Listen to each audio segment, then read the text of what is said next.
Hello, everybody. Welcome to episode 5 of the Greg and Arsh podcast. Today we're joined by Bobby McHardy, a University of Manitoba psychology master's student. And this is an extra special episode for us today because Bobby is one of our best friends. So thank you so much for joining us, Bobby. Hello, everybody. Hello. All right. So starting off with our classic question, where did you grow up and how was life there? Well, I grew up in Caledon, Ontario, which is a fairly small town, about 40 minutes northwest of Toronto, and spent many years there. Right. And that was until you moved to Waterloo for your undergrad. Yeah, moved to Waterloo for my undergrad in 2017, I guess, and was more or less in and around there until 2022. With the pandemic, I was like back and forth a bit, but yeah. Yeah, awesome. So why did you choose to study math at U Waterloo? And was there anything else that you were considering at the time? At the time, I was kind of torn between, I guess, computer science and math, and so I applied to a number of schools in Ontario for both of those subjects. And yeah, I don't know. I was kind of why I chose math. I think in high school that was like one of the things that I had like a fair amount of exposure to, and it was something that I really enjoyed, and something I still really enjoy. And so that was something that I really wanted to get into at the time. Yeah, so I applied and got into Waterloo and went there. Cool. Was there something in particular that you enjoyed about it, like finance or like programming something particular? Like, did you do coding on your own time, or is it just like strictly like in terms of like the school courses, like you enjoyed like what they were teaching there? Yeah, I think I really just enjoyed math for math, to be honest. I really liked calculus in high school and functions, and what we called vectors, like linear algebra. And so all of that was very enjoyable. And in terms of what I wanted to do, at that point, I didn't really have much exposure to like statistics or anything. But I think once I got into university, that sort of started to become a bit more of a focus. At the time, it was more, I would say, computer science oriented, and I guess calculus. I don't know. Functions. Yeah, sounds good. Yeah, that's amazing. Yeah. So sorry, your first exposure to programming was in university? No, I want to say like 12 when I started programming. 12? Pieces. Yeah, I did not know that. Did you? Yeah. Okay. No, Sorry. yeah, I was just a youngin. Wow. And so my first thing I made was like a little video game, think like Tamagotchi. Oh. It was like my first little fun game, and it was just fun to put together. And That's yeah. amazing. I had a Tamagotchi. Did you? Yeah, me too. I killed it. That's what you do. Yeah, I'm sure I killed mine many times. Actually, have you seen those things? No, I have not. Oh, What they're is really it? funny. Oh, you don't know I Tamagotchi? don't think so, no. Oh, wow. It's like, should we explain? Go for it. It's like a little kind of mini video game type thing. Little circular device, I guess, with a very small, just black and white screen. And it was this cute little like animal. I guess he was called the Tamagotchi. And so you'd have to feed him and clean up his like poop and like like you played games, like made him happy and like so. Yeah. Oh, how I nice. don't remember much about it, to be honest. But That was Okay. a lot more than I remember, and I know I Yeah. spent hours with it. So. yeah. Okay, funny. cool. Okay, All right. so when did you realize you wanted to pursue psychology? Good question. It was a strange thing, I think, for me. I remember like a moment where I was just like, yeah, I'm like gonna go do something different now. Yeah. It was after my second summer in university. I was kind of like struggling a little bit with my mental health, I'd say, at the time. And I was just wrapping up what was my second summer at an accounting firm, where I worked in their IT department. So I would do some like um, programming for them, like a fair amount of like website development, maintenance, updating, and like some SQL stuff, and then just general IT stuff throughout the accounting office. So it was kind of like two different sides to that job, but I was doing that and it was like fine. That was actually like my first like full-time job for a summer. So I don't know if it was just working full-time or if it was the job itself, but by the end of that second summer there, I started to be like, I don't know if I can see myself doing this forever. And just with being in the mental state I think I was at the time, unfortunately, I really needed to do something differently. So at the end of the summer, I went to like Boston with my family on a trip, and it was really like during that week that I remember being like, I can do like something completely different. Mm-hmm. And that's what I did. Got my ears pierced and changed to psychology. Yes. Ooh. Nice. Yeah, I think that's I think too many people settle with the whole fine thing, and I think a lot of people think that math and programming is just fine in their own heads, but people are really proud of themselves for doing it. Of course, many people like it as well, and it's Oh not like yeah. it's a bad job to take by any means, but like I really admire, especially at like a younger age, because I feel like you grow up like a lot during those like 5 years, 4 or 5 years at university. Yeah. And I think it's really, really smart that if you can change that early on before it's too late, then that's a really good way to go. 100%. Yeah. Yeah, I agree. I think people think programming is like a safe job. Maybe it'll be it'll be paying well and it's kind of safe. So I also really admire that. So what made you choose psychology in particular? Were you considering anything else, or was it kind of the only thing you had your mind on? Yeah, good question. I don't know. I feel like that was just sort of what came to me as what I wanted to do somehow. Again, I think it was that piece about kind of struggling myself with my own mental health issues and knowing a few people who did as well, which made me kind of like say like I want to go into this and try to help in some way. I didn't really know what that was at the time, I don't think, but um, it just I felt like it was just what was calling to me at the time. I don't know. Yeah, yeah, no, Yeah. that's awesome. So, what advice would you give to somebody who wants to switch programs, but feel that, they might be judged by family or friends? Yeah. I don't know. I feel like if it's you should maybe try to figure out why you want to switch. Do you want to switch just because like it's difficult, but maybe it's something you really want to do, which in that case maybe it's good to stay. I don't know.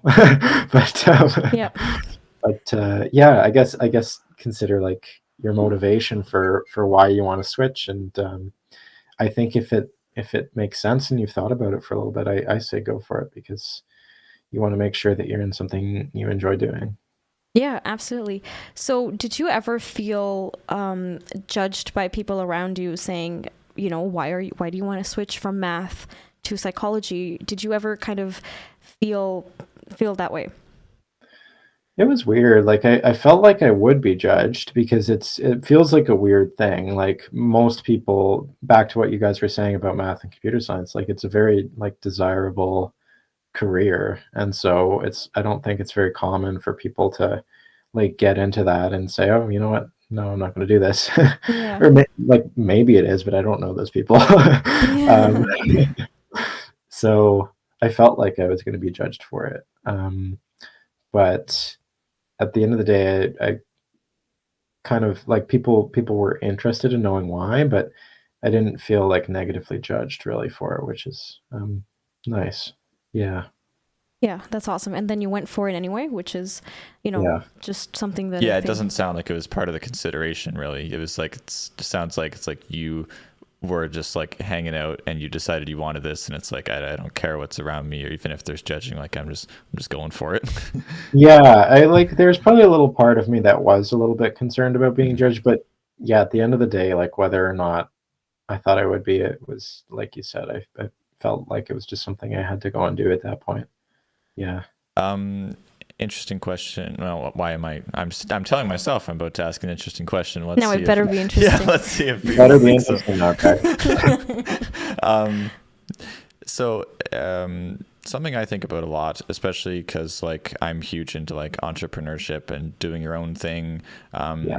is did you ever feel like in the middle of university that you wanted to switch and do something other than school, or was it just like Mm. you were doing math and it's like, no, actually I need to pursue this other, I mean, you kind of mixed it into your normal degree, but pursue like, do you ever think about pursuing other avenues outside of just university?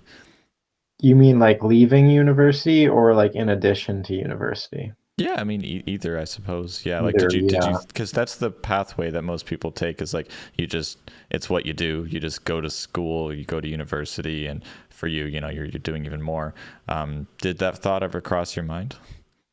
I think there probably was in the back of my mind for a fair amount of time, especially in my first year of university, feeling like I didn't fit in and I didn't belong there. Um, Because of grades, because of friends, or Honestly, partly because of grades, because I think you both can attest to this too, but Yes, yes, we can first year relate. math in Waterloo is not a cakewalk. It is not, especially because, you know, you're kind of used to getting really good grades in high Yeah, school, and then you just kind of write your first midterm and you're like, what was that? Right? yeah, yeah. Yeah. Maybe you pass. Yeah, it's always you never Maybe know. you don't. Yeah. Yeah.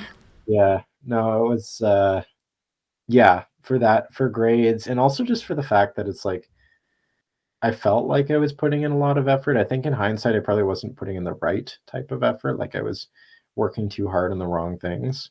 But I felt like I was working really hard and I wasn't seeing results for it. Um, and so that was discouraging. what do you And mean then by yeah, results? Because oh, like grades, yeah. yeah, I mean, you weren't seeing 95s, but you were seeing results as in like you were passing most, if not like all Yeah, things, I think. I was passing, but I was getting like mostly 60s Yeah, and things. and was Yeah. that important to you? Because for me, um, I actually felt, I mean, it might be because for me, like I have two older brothers that already went through very, very similar programs, Yeah, and I was used to them like either like talking about possibly failing courses. And so I was like, okay, boom, 62, like this is great. But yeah, it's interesting to hear from you where it's like I wasn't seeing like results where I'm like, I mean, that would be results to me. yeah. Well, also in hindsight, I probably should have just accepted where I was. Like, I probably should have just accepted the 62 or the 65 or whatever it might have been. Like, because at the end of the day, like that's what you're there for. You're there to learn, and your grades at that point shouldn't matter so much. Yeah. So I don't know why I felt like it did. I think it was like you said, just about that fact that, like Arshia, you were saying, like in high school, you get great grades, and then you come in Yep. here, and it's like a completely different world. So I think that was a big part of it, just the whole grades thing. Yeah. Also, yeah, just feeling like a little bit disconnected in a new like city that I had never really lived in before, Yeah, and and you were moving out for the first time, yeah, living on yeah. your own. Yeah. So Yeah, all yeah, those things combined. Yeah, that makes sense. yeah. Yeah, because I guess you could have picked like even like the University of Toronto probably would have been a fair amount closer for you, right? Yeah, it would have been. I don't know what I would have done in that case because it would have been so expensive to live downtown, but Yeah. also like I could have commuted, but it would have taken a while. Yeah. Um, and I did apply to U of T, but I chose not to go there. And in hindsight, I don't know why, because it was almost like the logical decision at the time to select U of T over Waterloo. But I'm in the end very happy that I went to Waterloo, like very happy. Yeah. Yeah, cool. Yeah, amazing. Yeah, because it happened to work out right that I actually didn't know this until the middle of, I think probably when you did it, but it turns out that Waterloo is actually well known for their psychology stuff as well, which is Yeah, not why you initially went, but It it's was something meant to no, else be. they're good at. yeah, I actually didn't realize that Waterloo was a decent psychology school until I was almost done there, actually. Yeah. So that was funny. amazing. They're Oh, known for like all their STEM stuff. Mhm. yeah, exactly. All right, so this next one is a bit of a loaded question, but yeah, I'm just gonna ask it anyway. Like a loaded potato? Like a loaded potato. Okay. If you could save one person's life or make 10,000 people feel slightly happier, which one would you choose and why? Greg wrote this question, not me. Oh my gosh. Hmm. You know, it's funny because last term I took a course on ethics and on ethical decision making. Mhm. So now I feel like I need to go through the psychological ethical code Yeah, to try well, and figure Well, the ethics is save the person, right? Well, I think in a psychology sense it would be like assuming you have some relationship with the person. Do we Okay. have any information on the person? I was assuming you don't know any of them. yeah, random people. Okay. Okay, so we don't know any of the people that we're going to make slightly happier, and we don't know the person who's going to die. I just kind of by instinct, I think, have to go with the person that is going to die because it's like, even though it is arguably more good overall to make everyone slightly happier, I don't know. Maybe it is, maybe it's not, but like maybe that's just like a temporary happiness boost. I don't really know. And if I don't make them happy, they're going to live for at least a little bit more. So I think I Yeah. have to choose life. Perfect. Choose life. Choose life. We love choosing life. So that's really interesting because I would very instinctively choose the opposite. Really? Okay. Yeah. I'd be curious to know why. Me too. So offline, we've kind of had similar discussions as well about my YouTube stuff and how I like affecting like a lot of people and trying to make a large impact. And that's kind of what I was thinking about when I was writing the question, but made it super psychology and ethically for fun. Yeah, like something in me personally, like I just feel like I don't know how to not say it in a mean way, but I just feel like I just care about more people. If I don't know any of them, I would much rather care about more people than one. Like I don't see the point of it. It's just how we think. So I like that's an interesting question. Yeah, that is an interesting question. I see where you're coming from. It's almost like I wonder if what you're doing to those 10,000 people, like if that were changed, like if you reworded that slightly, I wonder if I'd come up with a different answer. Like if the wording was like, if you could inspire 10,000 people versus like save one person. I don't know if I would respond differently. Yeah, that would be Yeah. an interesting study though, to see how that Yeah, the wording varied it would be. across groups. Yeah. Yeah. I might still choose the individual, but I'm not sure. Yeah. Depending on where. Cool. Perfect. Awesome. Okay. In general, walk us through your Waterloo adventure. Did you have any hobbies and sports and clubs? Do you have any favorite courses? How was the switch when you were like between math and psychology, and how the degree sort of worked out around that? Mhm. Okay, roadmap time. Yeah. I feel like in my first year, well, Greg, you and I were in the same residence. That was like a weird year. I felt not like me. I think I was someone else for a year um, there, and that was weird. Didn't love it. Didn't love classes. By my second year, I was living with my grandparents, and I really enjoyed that because they live in Kitchener, so very like it was like a 15-minute ride to school. Um, Still not loving classes, but feeling like I was starting to get a couple things, especially around like our stats course, Mhm. like Stat 230, Stat 231. I actually enjoyed those courses.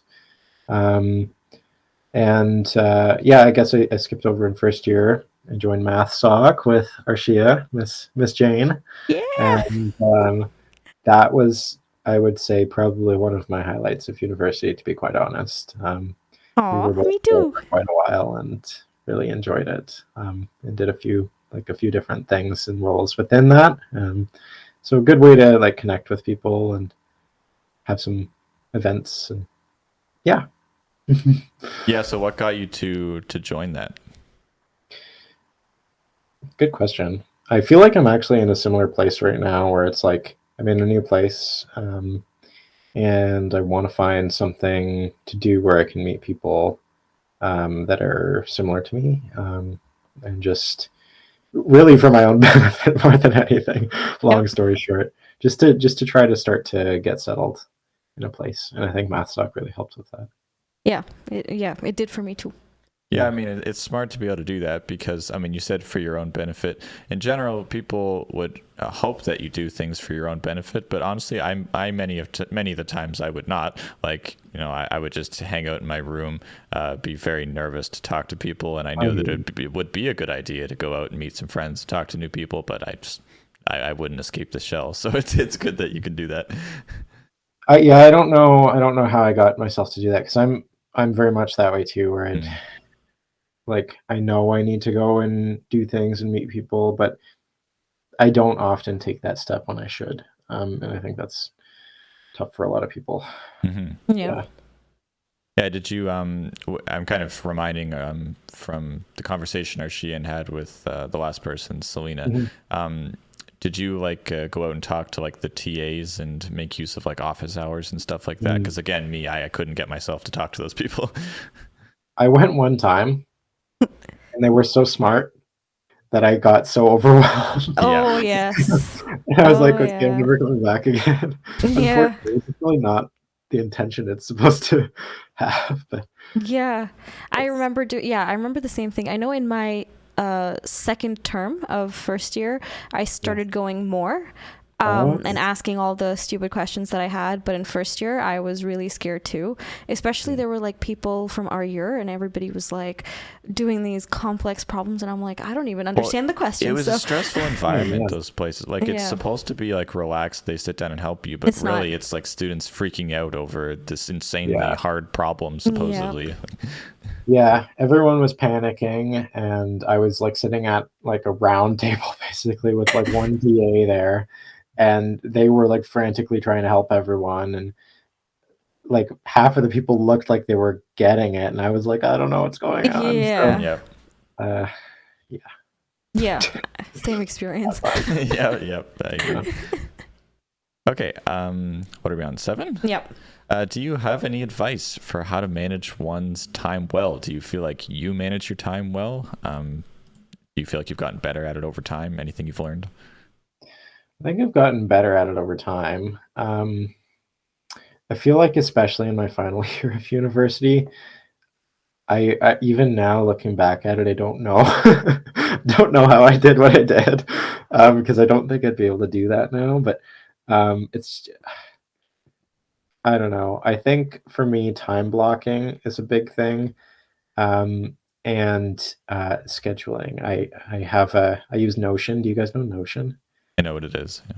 Okay. Yeah, I love it. It's an app really for lots of things like note taking, organization, to-do lists, any type of list, saving stuff like information.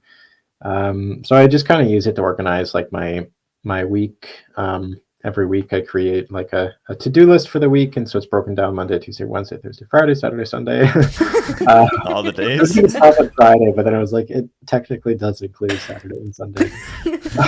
Once you hit Sunday, you can wrap around back to Monday and keep Yeah. it going. It's a loop. So I have a to-do list in there, and it just gives me an idea of what I have going on what day. I use my Google Calendar a lot to block things in, and really I just make sure that when I'm doing something, I'm doing that thing and not distracted by other stuff. And I feel like that for me works out okay usually. Yeah. Awesome. So this just I got reminded of something that we didn't actually write down, but I know in your final year of university and a little bit before that you were working part-time. Yeah.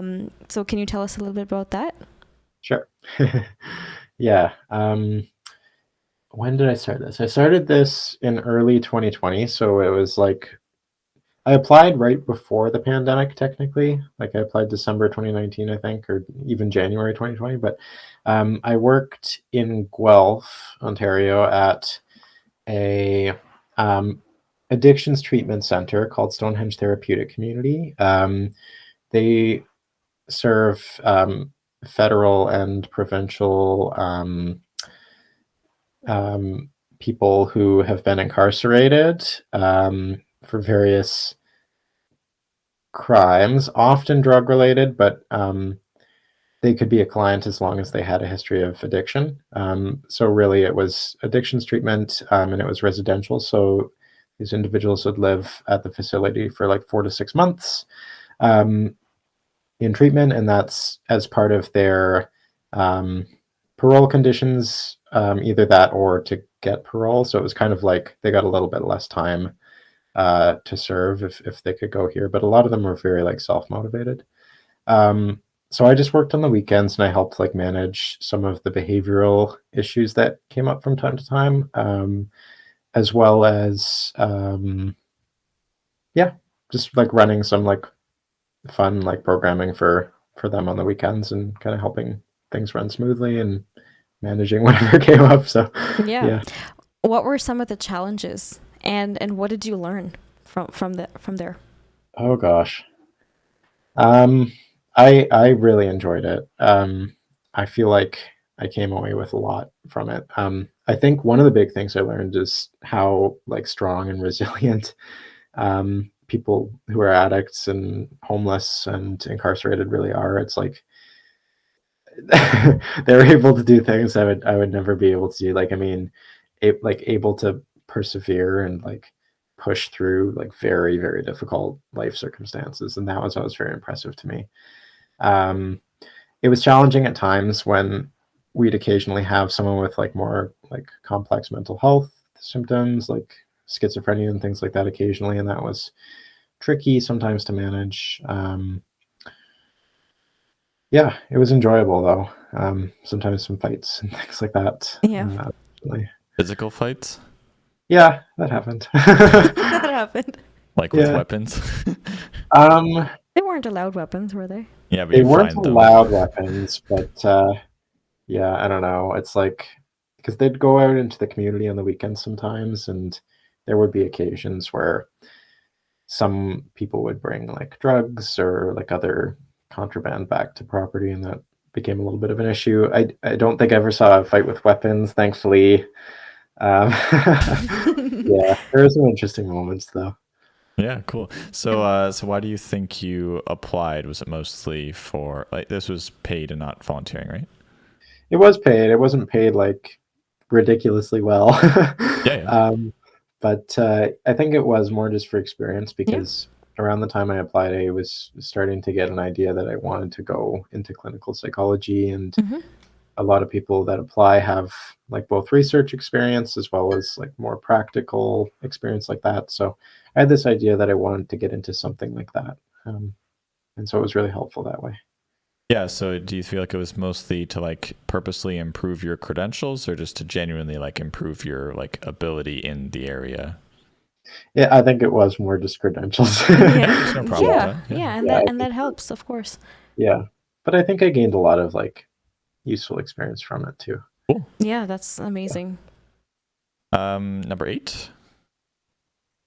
So, how do you manage stress? Not very well. Not with that attitude. No. No, I don't know. I would call myself a fairly stressed person. I get stressed quite easily, unfortunately. But I think I have like a couple strategies in place that do help me. I find sometimes just walking away from work or whatever it is I'm doing is helpful. I play the guitar. That's honestly mainly just for stress relief. By the way, a nice Beatles shirt, Greg. I noticed that about 10 minutes ago, and I thought that was really cool. $10 at Walmart from grade 10, still kicking. Oh, cool. Okay. I know what Bobby's birthday gift is.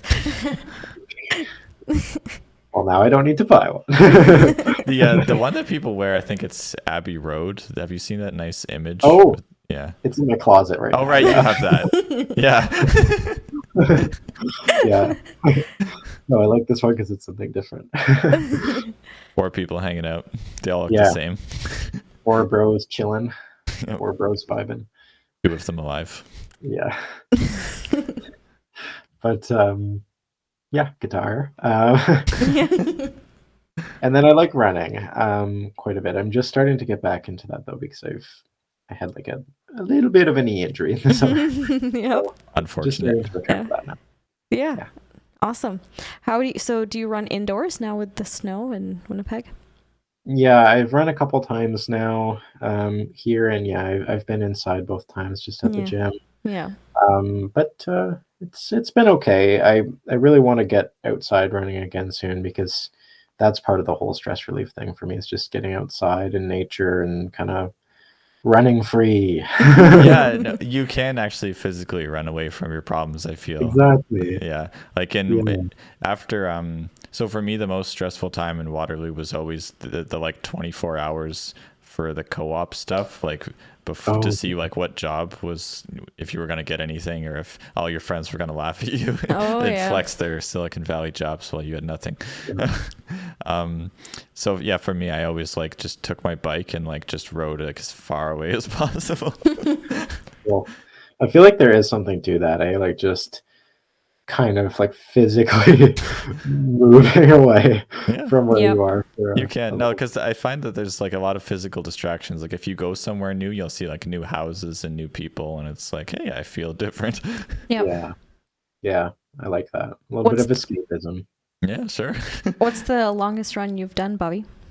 Well, the longest run I did was a marathon that I did this summer. So I think it's 42.2. I might be wrong on the decimals. 42.2. Wow. Yeah, it was insane.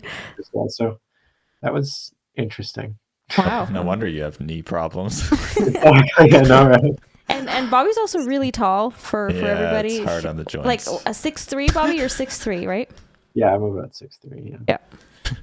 Yeah. But I think a lot of runners are actually like not that tall. I think a lot of runners are shorter. Yeah. Maybe short. I don't know. Mhm. But Yeah. Okay, well, our next question is I guess we have to modify it a bit because Bobby told us offline to make sure to say that you're doing currently a master's and not a PhD. So tell us about your master's and plans afterwards. Sorry, tell you about my master's and plans Yeah. afterwards. Yeah. Okay. Your PhD Yeah. that we're not supposed to mention. You can mention it. It's just that I'm not technically like in that phase yet. The thumbnail's still gonna say PhD, by Yeah, the way. it might. It will.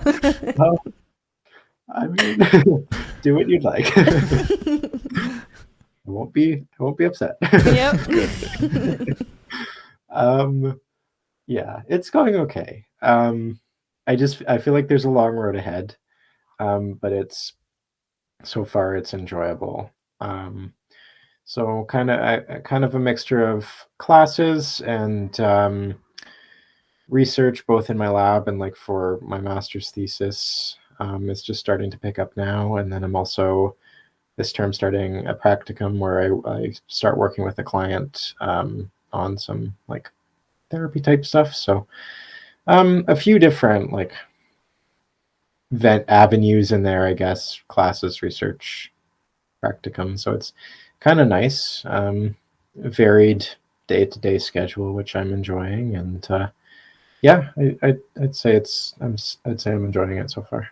Yeah. So is that therapy, is that one-on-one, or is there like a supervisor?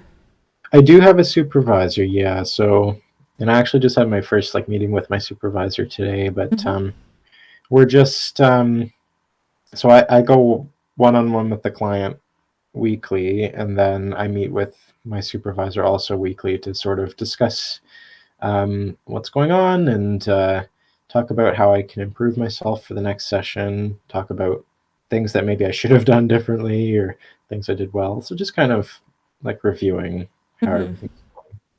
So Yeah, so how do you feel about that part in general? So I know obviously there's a lot of we're going to get to the more psychology interesting questions, but zoning in on like just the fact that you're meeting with them, like your supervisor weekly, and they're like constantly giving you feedback.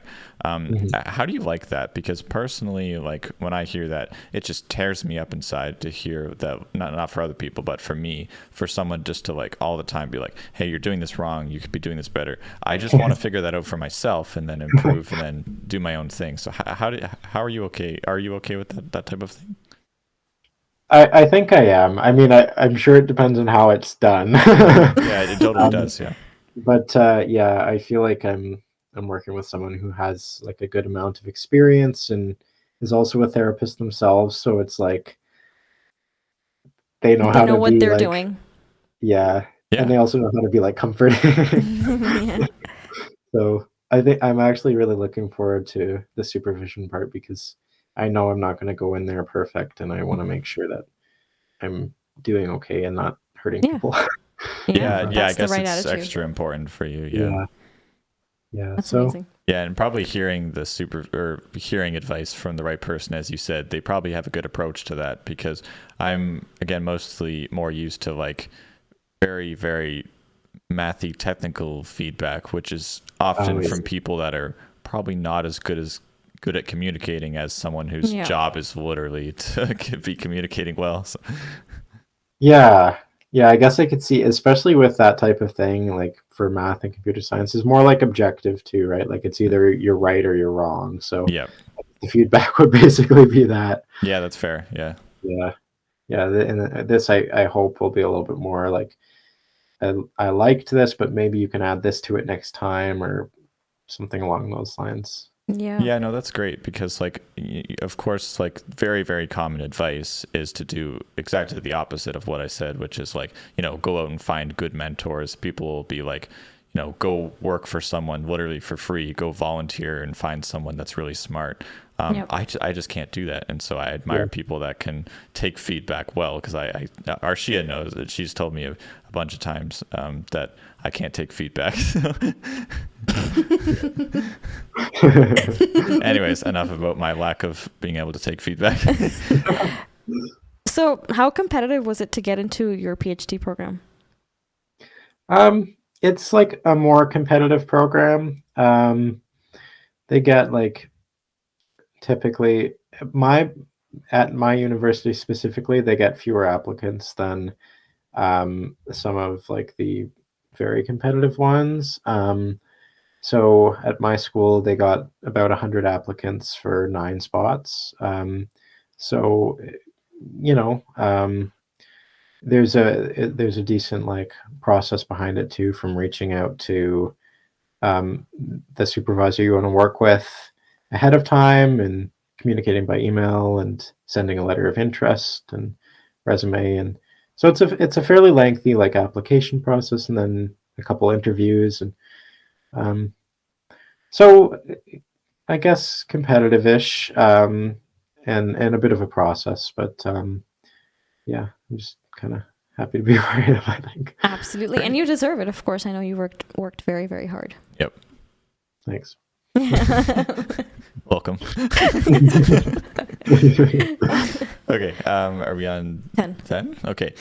Is there an avenue for psychology researchers / therapists that doesn't involve, like, again, we wrote PhD, but generally, I guess the reason we wrote this is generally psychology is one of those fields where it's just like almost assumed, where you get a master's and PhD, I guess because of, well, some of the things you could talk about why you would do that. But yeah, so why is it kind of assumed that people would just kind of do that? And do you think there's other avenues, especially with like the new kind of technology that's always coming out and the new like creative way of thinking? So what do you think about that? Oh, I feel like that's a loaded question. I have a couple things to say. We love that. We do. Yeah, I think in terms of the PhD side of things, you in my program, I think a little bit less so, but some people will stop after their masters. I think there are possibly some benefits to it, like if you just really are ready to kind of live your life and Oh, benefits to like stopping after undergrad. oh, okay, sorry. So okay, so we're talking about just like, oh, maybe I'm not clear in the question. I'm sorry. No, I just meant you were saying benefits to something. Benefits to what? Oh, benefits to like only doing a master's degree Okay. versus doing a Yeah. PhD or Okay. Yeah. something like that. Right. Yeah. Um, I think so for me specifically, like to be a clinical psychologist, you need a PhD. Um, so that for me is kind of just either I have it and can be a clinical psychologist or I don't and I can't. um, there are some avenues for people studying clinical psychology where you can just do a master's in clinical psychology, and then you can be called what's called a psychological associate, which you need to work under the supervision of a clinical psychologist always, and you typically get paid a bit less.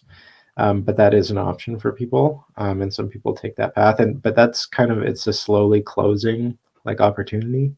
Um, like Ontario, for example, is I believe I might be wrong on this, but I believe that will no longer be like a valid thing pretty soon in Ontario. Mhm. So you just can't be a psychological associate there. You can be still here, but maybe not for much longer. So you pretty much need a PhD for that reason.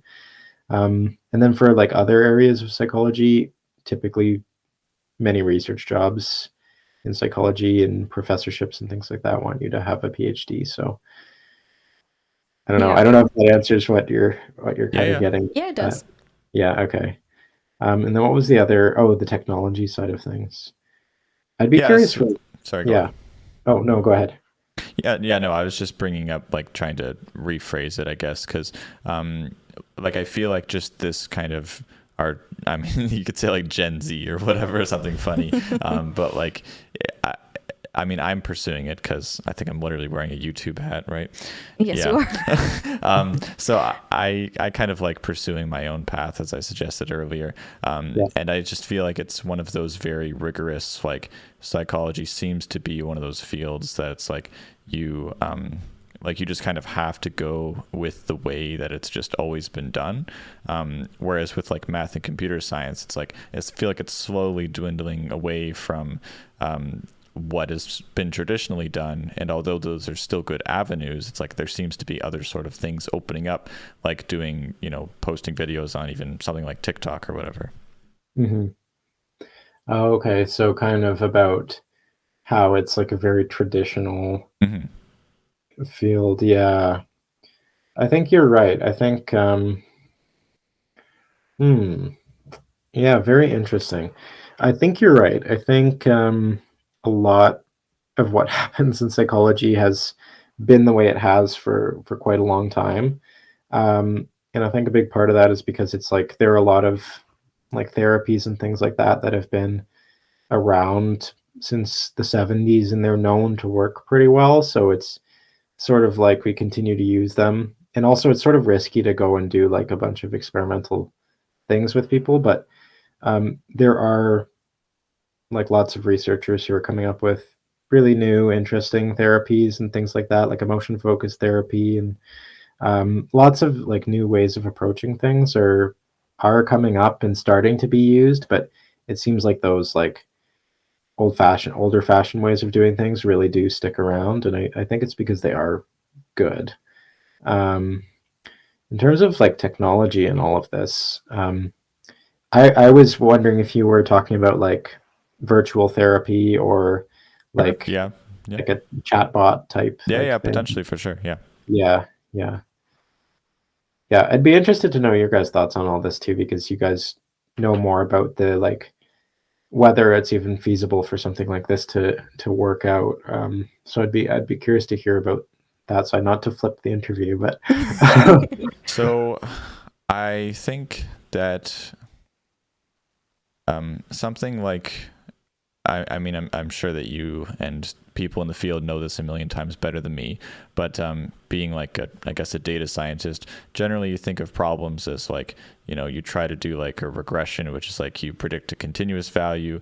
And so to do that on say to like the measure someone's mental health, I assume people do like a rating out of 10 or something like that. Or I don't know, what would you use to measure someone's kind of how do you numerically, or if it's not numerically, measure how effective a treatment was? Do you just get their feedback like, hey, I feel better, or like a 7 to an 8 out of 10, or Yeah. There are a lot of measures of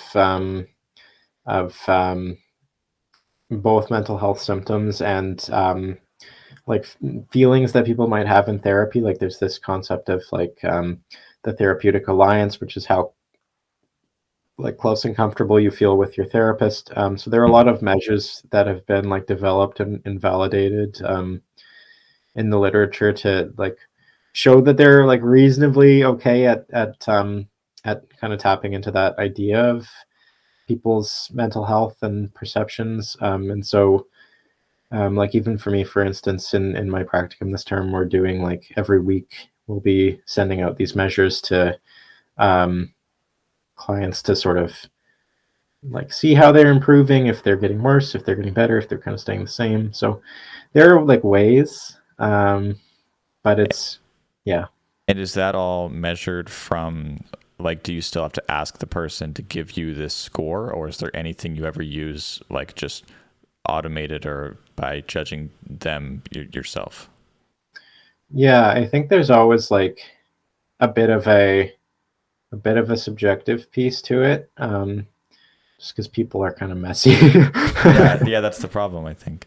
Yeah, I think that is the problem. So it's like, I think in session, like I'll, you know, you kind of, I mean, you talk to them, see if they say anything that stands out as like different or interesting or something to ask further about. Kind of keep an eye on their like behaviors, their mannerisms throughout to see if they're like look down or look excited or whatever it might be. And then so that in combination, I guess, with these like more objective but still measures. Yeah. Yeah. So would you like sort of average over like several weeks or something? Because the thing that confuses me for sure is like, you say like someone's been going in for like 16 weeks and they've been like, like a 2 out of 10. I know it's obviously there's many measures, but I'm just going to use like in general a happiness rating. So say they've been like 2 out of 10 for like 14 weeks, and then they come in a week later and they're like, hey, I'm super, super happy. Would you kind of use like, there's not going to get into the mathematical techniques, but even something as simple as like an average to look at like, no, like you've still been, not so good for a while now. It's kind of hard to believe that you're suddenly super happy. Maybe you are right now, but it's hard to believe it'll maybe stay that way. Or would it be like, okay, I guess they're saying they're good to go now and they're good to go. Yeah, I think you kind of need to take like what they're saying at face value and kind of believe that. But I think it's also, if that were the case, that would definitely be something to kind of ask them about and try to figure out why this might be, because that would seem strange. Like if they're like really low and all of a sudden they're very happy, it's like maybe something changed in their life, or well, something somewhere changed. So trying to get at what that might be, I think would be important. Yeah. Awesome.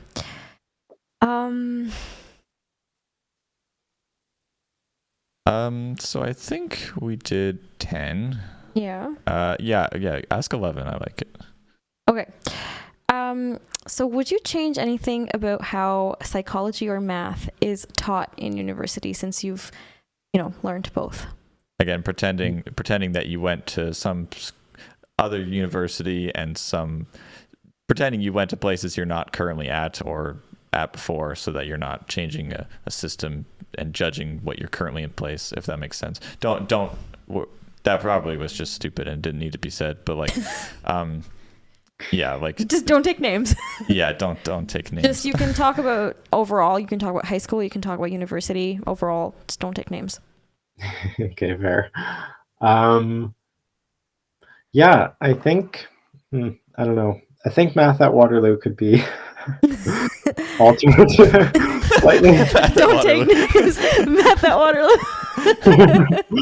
It's fine. No, it's fine. It's just an opinion. It's fine.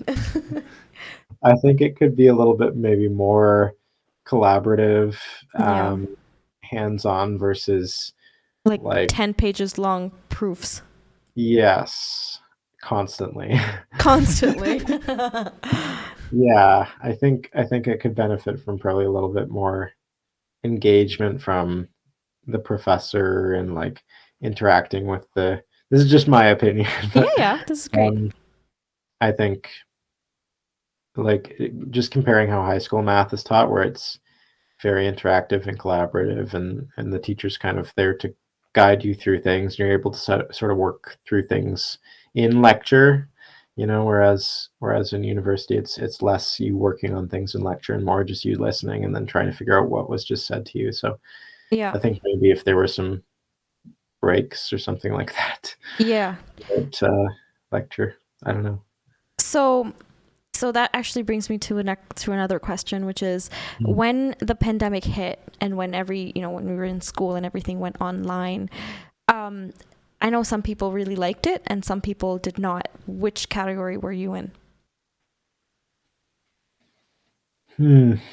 I think at the time I was more in the don't like it category. Yep. I think I'm still generally in the don't like it category, but I think it helped because I was kind of like at home with my family Yep. for much of the pandemic, and I really enjoyed that part of it, but I also feel like I missed out on a lot by being away from classes and classmates. Um, so I think I'm just of the opinion that in person is Better. yeah, Yeah. personally. More But I think there's collaborative. yeah, Yeah. but I think there's some opportunity for virtual stuff too. Yeah. Yeah. Yeah, the only reason I liked it was because I could kind of rewind lectures and play it at my own pace and, rewatch things. Yeah. Yeah. I found it really difficult to understand everything and write down notes in an actual, like, in-person lecture. That's the only reason I liked it, yeah. Yeah. I think it just makes it so that, like, I think technical content needs to be able to be rewindable. Whereas, like, Bobby, like, if you were again, I seem to be doing this a lot, at least offline, dumbing down your job to just be talking to someone and helping them out. Oh my god. But pretending that's what you do. I feel like that's a big part of it. It's probably a big part of it, yeah. I feel like that part, that makes no sense to be done by like a video and just like forcing someone to like watch something and study and learn something, where it has to be like a conversation and checking in on every little thing about how they're feeling, like where they're looking during things, and making sure that it's going to plan. Yeah, like I just feel like if it's like emotional and based and communicative based, it's got to be a conversation, and so the pandemic would really hurt that potentially. And if it's technical, like our lectures are broken, genuinely. Like you can't like just have some guy like writing on a chalkboard for 50 minutes and expect people to know. Like they were terrible. I could barely like write everything down and have no time to actually understand everything. Yeah. It's a lot, definitely. Yeah. I actually haven't thought too much about all of that until now, but like I always knew it was a tricky way to do things, but even thinking about it right now, it seems like strange that that's how things are done. Yeah, I feel like it's just conventional. Like, and finally, I think things are largely changing and adapting to some of the technology that we have. Some in bad ways as well. With like, I mean, you have to check if people are cheating, and there's all of that other sort of nasty stuff as well. Yep. Yeah. So, do you think mental health is treated appropriately? And I mean, if there's anything, what would you change about it? You mean like how people look at mental health, or how it's legally mandated to be dealt with, how it's generally done in like a therapist, how they would approach things, right? Yeah, and are there enough therapists for how many people are looking for one? Yeah. Well, to start with the easy part of that question, there really aren't enough therapists. The therapists that are out there are backlogged completely. Like for like you try to go see a therapist and you'll be on a wait list for 5 or 6 months before you can get Really? into yeah, before you And can get into that's in some. Ontario, or? That's even in Manitoba. I don't even know how bad it is in Ontario. Okay. Okay. But yeah, so they're in demand. Um, and yeah, then you're seeing one every other week type thing, and it's not cheap.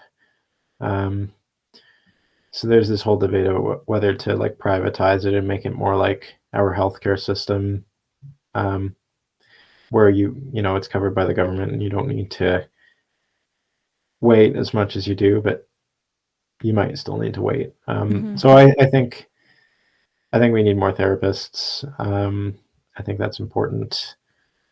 Um, yeah, in terms of mental health is kind of treated, I'm still not like I don't know if I'm 100% sure about what you mean by that part, but it's kind of like So I guess the thing is that it has to be a very legally mandated thing in terms of what people like. I'm not that I know the rules at all, but I assumed that if I was a therapist and said something like if I was like had my license or whatever, and then I went and said something absolutely horrible and stupid to somebody, I assume I'd get my license revoked and possibly like um, arrested or something, right? Yeah, have as a consequences. therapist, yeah, Yeah. Yeah. yeah, they're definitely well, even like strictly speaking, like they're kind of evidence-based therapies that are therapies that have been researched and validated like pretty heavily to the point where we can be like pretty sure they work.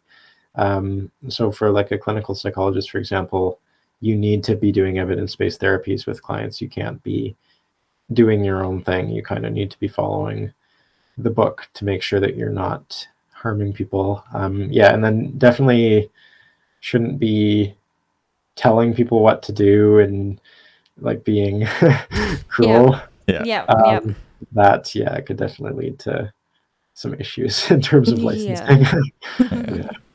Yeah. Awesome. Yeah, and I think so it's you said privatize it, but then you said put it into our public health care. Sorry, what is it considered right now? Oh, it's private mainly right now, so Yeah. you're paying out of pocket, or I mean, maybe you're covered by insurance, but yeah, you're mainly paying out of pocket for therapy right now. Yeah. Um, but yeah, how do you feel about that? As you said, like they're generally not cheap, and of course not, because these are people that do a ton of like work on the academic and clinical, like actually going out there and getting practice. So of course these people should not be paid like minimum wage to do this work. It doesn't make any sense. But then it also doesn't make that much sense for someone that can't afford it and needs mental health help to pay whatever it is, $40 an hour or something. Like Is it more than that? I'm sure it Um, varies, but yeah, it does tend to vary. The average rate in Manitoba, to be honest, is 200. 200. Yeah, it's That's why I was like, so 40 doesn't seem like a lot. it's like kind of inaccessible for a lot of people, but Yeah. there is like insurance coverage is a thing, but that only gets people so far. So like a lot of people are coming for 8 sessions or something, and then they've used up their insurance money and are kind of done. So it's tricky. Wow, that is tricky. Because, I mean, not to oversimplify people's mental health problems, obviously there's a lot to it, but I would assume generally that there's a trend with lower income people being in need of it more. I would think, like, I feel like the Jeff Bezos of the world probably aren't going and doing that as much. I mean, I guess they might be. I don't know. Um, Do you happen to know the trends there? I don't know about rates off the top of my head, no, but I know people of all like socioeconomic statuses Hmm. will access therapy. I think there's a particular challenge for people who are lower income because, again, yeah, they don't have the resources to get the help they need, which can be detrimental and Yep. could make things worse. So Mhm. I don't know. I think there are a lot of people in need of help. Yeah. Yeah. Yeah, I mean it's really tricky because obviously the solution could be you make it public, put it into our healthcare, and then the government would pay you directly, right? Um, and then, but then the problem is, me personally, just to share a recent anecdote, I hurt my knee really badly, and I ended up taking 3 months to get an MRI. Um, so I can't even imagine someone that would, they're waiting, especially for something that's not even like an MRI is like an automated machine. You just go in and do it. But for Yeah. for like a therapist, of course, you might book an hour with someone, but you like the thing that concerns me for sure is like when you go to talk to a doctor in our public health care, they will rush you out of the room or they will rush themselves out of the room as fast as possible. Like they're Yep. so busy, they have to meet so many different people. Yeah. Yep. And so it would be such a challenge to do that as well. Yeah, I think so. I think I'm genuinely on the fence with this debate because I see both of those perspectives. Like, I think the thing is, even in the private setting it's in, therapists are overworked and um, short on time, and people are waitlisted. So I think people would still be waitlisted and um, not be able to get great care in a public system too. But at least maybe it's covered then. I don't Yeah. I don't know because I feel like wait times could go up even more 100%. Yeah. in Yeah. the public system. So I don't know. And so why do you think the pay is so tremendously high? Because $200 an hour is way above the median. So that was in Manitoba. Um, that's the recommended rate that psychologists in Manitoba Who's charge. Yeah, recommending them? Oh, sorry. Yeah, who's recommending that? yeah. So there's the Manitoba Psychological Society, and they're sort of a licensing um, body in Manitoba. There are actually two licensing bodies in Manitoba. Strangely, I don't think I know enough about the licensing here to speak to that too much right now, unfortunately. But um, yeah, It's funny to me when Greg is like, "So Bobby, why do you think you deserve to be paid $200 an hour?" Well, that's a reasonable question because, of course, there's a supply and demand thing, and if there's not too much supply of therapists, then you would be able to demand more, like the Absolutely. simple economics. But at the same time, we have software engineers that are employed by companies that make billions of dollars, making $50 an hour. So I'm confused. yeah. Well, and at the end of the day, I don't know how much of this goes to the therapist, right? Right. Because it's like True. there'll be like operating expenses, and it's the fact that an 8-hour workday isn't probably 8 1-hour clients. It's probably like maybe 5 clients or something Yeah. like that with breaks and Mm. note taking and note writing in between and like researching. And so, you get this isn't me complaining about pay, by the way. It's just like, you do your 50-minute session and then you have to write a case note about that and maybe gather resources for the client. And so it's a bit more than an hour's worth of work that goes into that. And then you need to kind of take some time to de-stress. Yeah, again, I'm not really trying to justify it. I feel like it probably is more just a supply and demand type thing Yeah. at this point.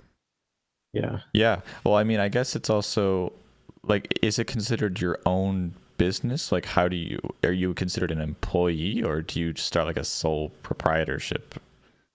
Depends on, I think, what's going on. A lot of psychologists will work in a hospital Mhm. or some healthcare setting like that.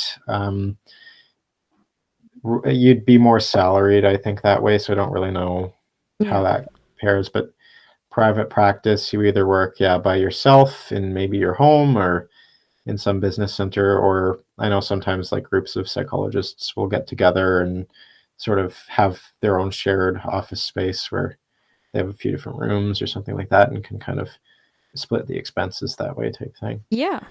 Yeah. That leads me to the next question, which is, where do you see yourself in 20 years? Good question. I don't really know. In 20 years, yeah, that's a long time. Yeah. I'll have been working for a while at that point. I'll be like ready to retire. No, I'm You'll be joking. Dr. Bobby McHardy. I'm not really sure. I maybe in private practice. I don't really know. I have this idea right now that I actually might want to try working in the hospital system because it sounds rewarding, sounds interesting. My boyfriend sort of works in a more like frontline healthcare role as a paramedic, and so I would love to kind of experience that type of thing as well, kind of working with like real members of the community experiencing issues. I think that's so cool, and so I'd love to try to do something similar for a little bit. That's awesome. Yeah. Wow. That's I'm not sure amazing. though. I'm not sure where I'll be. Yeah. No. It's a long time. 100%. It's a very long time. So since we're short on time, I'm just going to jump to the last one. Go for it. Yep. This is something that we ask everybody, and it's kind of, your chance to plug something if there's something to be plugged. So what is something cool that you're working on, or just something about you that you'd like to share with the world? Good question. I'm not really sure. Something I'm working on specifically, or if there is something. If there is something, or you could share like a cool fact about yourself. I know that there's an app that you're working on. I don't know how private it is, but if it is not, then you can plug that in. Yeah, I'm happy to briefly talk about that, I guess. Okay. I was wondering if that's sort of, it sounds like this is something you ask everyone, but I figure you probably had that in mind or something. Kind of. I just also think it's really cool, and I want you to talk about it. So. Thanks. I'm working on an app. So using my CSing skills. Oh yeah. From days of yore.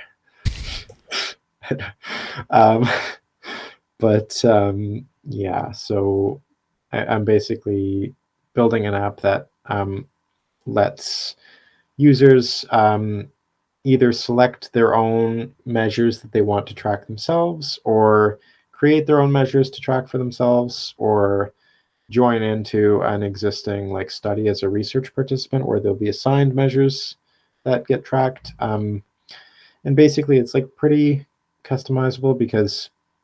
What kind of measures, sorry? Yeah, sorry, I should clarify that. So really it's anything. I'm coming at it more from like a health perspective, I guess. So you can track multiple things at once, but you could track like activity throughout the day, and you'll be like prompted to respond to this measure about your activity, or about how much water you've had to drink, or about your mood, or about anything like that, like really anything. It could be non-health related too. I just don't know if I have any great examples right now about that. But so my vision is for people to be able to track what's important to them through this, and it'll kind of graph it and journal it for you. And then it's also just an easy way for researchers to get participants to track things in real time throughout the day and throughout a research study. So hopefully mutually beneficial to both people in that way. Yeah, no, I when I heard it the first time, I was like, this is a fantastic idea.